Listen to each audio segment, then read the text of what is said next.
I'm Christina Aguayo in Dallas, and here are your top stories. Outrage erupted over New York City ballots that showed Zohran Mamdani listed first and twice, still had Eric Adams listed on the ballot, and buried Andrew Cuomo in the bottom right corner.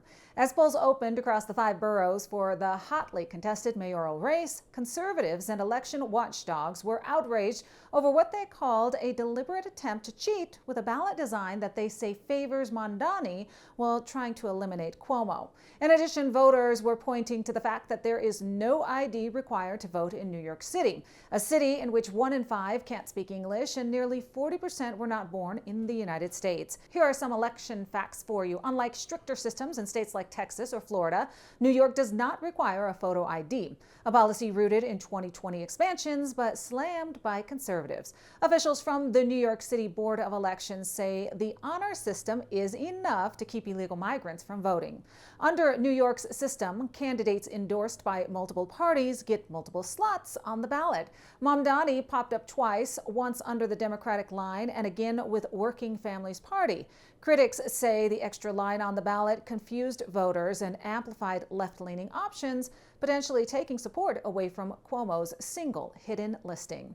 In a move his campaign calls ballot burial, Cuomo's name was in the far-right bottom corner on the independent Fight and Deliver line, a position experts say draws fewer eyes than top row slots.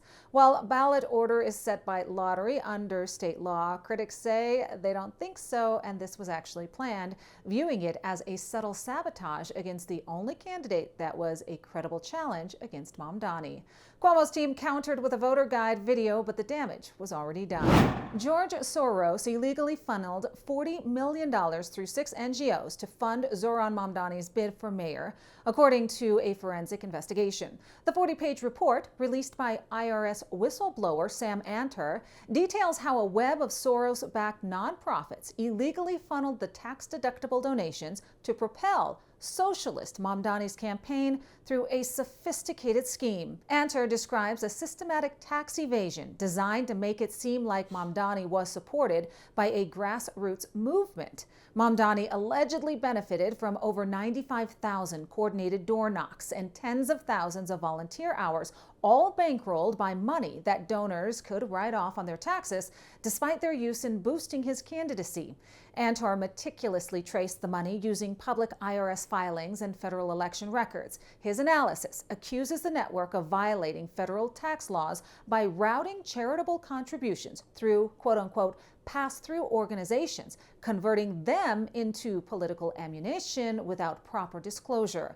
This, he argues, allowed wealthy liberal donors to subsidize Mamdani's campaign while benefiting from tax breaks.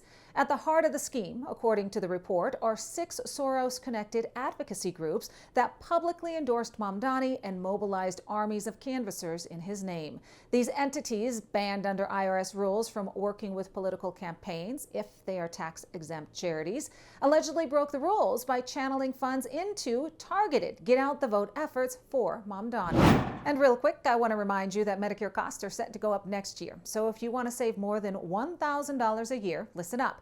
Because not only will you be paying more for your deductible and premiums, but some Medicare Advantage plans are disappearing altogether.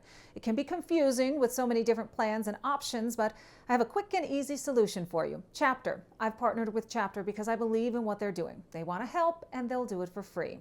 Just call the number on your screen or go to askchapter.org/Christina. It'll take 20 minutes, and they'll do all the work. Give them a call. It'll be well worth your time. Chapter.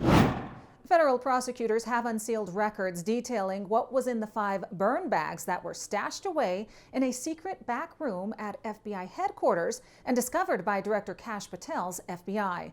The bags were stuffed with classified documents tied to former Director James Comey's tenure that many say weren't supposed to survive the burn.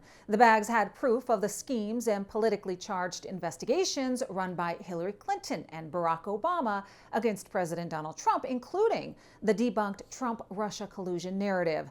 The filing is being released as part of the ongoing prosecution against Comey, and it exposes the frantic scramble by FBI insiders to destroy the documents before Trump was inaugurated. At the heart of the revelation is a document sent directly to Comey on September 7, 2016, a counterintelligence operational lead.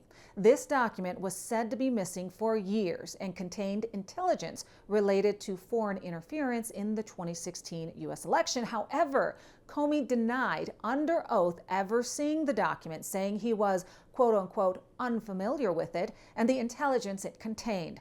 The burn bags triggered an FBI investigation into violations of the federal statute prohibiting the concealment, removal, or mutilation of government records and evidence. Prosecutors argue the materials could expose systemic abuses within the Bureau during the Obama-era investigations that targeted Trump. Details from the unsealed records include 5 burn bags, Mar-a-Lago search documents, January 6 files, and the classified appendix to the Durham report. That's what you need to know. In Dallas, Christina Aguayo.